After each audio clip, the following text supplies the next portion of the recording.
All right, so if y'all will go to module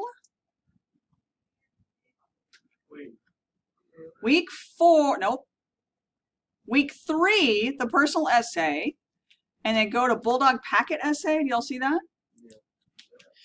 That's where you've already done your intro.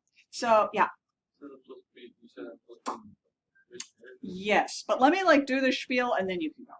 Okay, so most of y'all already did your intro. That's great. So now for those of you that are ready to roll on to the rest of this essay, I'm gonna like explain what the rest of it should look like. And it's really just like plug in, you know, this paragraph, that paragraph, that paragraph. It's not hard. The hard part becomes when you're like, I don't know what I'm gonna do. It's okay. It's like now you have like the time to like think about some things you might want to do.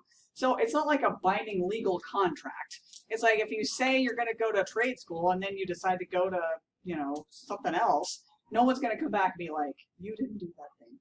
So if you can kind of come up with maybe what you might want to do, just go with that for the purpose of this essay, right?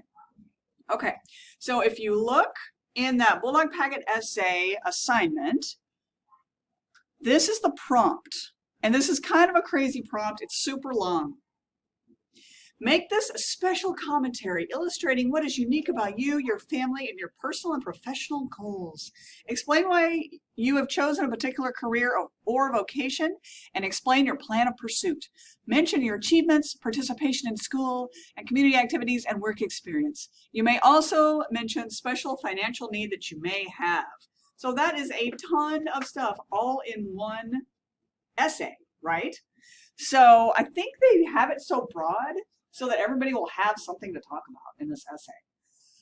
Okay, so we already did number 1. Begin with a short personal story. Check. Done. Awesome.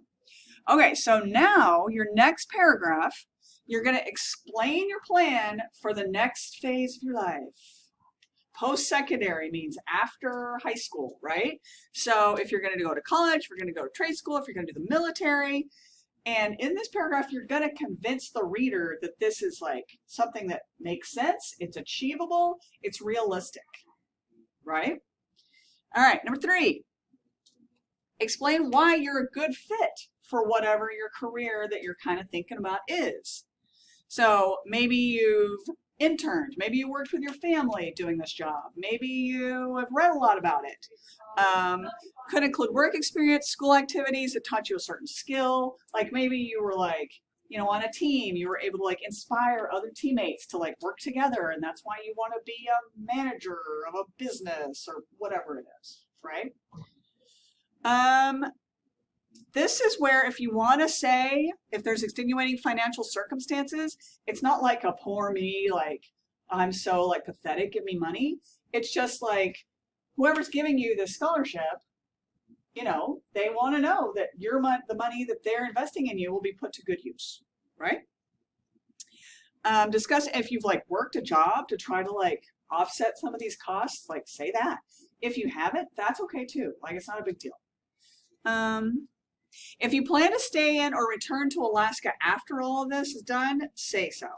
Like a lot, especially local scholarships like it. If you're like going to give back to the community that's like helping you, right? And then wrap up with a hopeful and appreciative conclusion. Y'all know what that means. Just be like polite and like, you know, positive, right? Okay, so questions about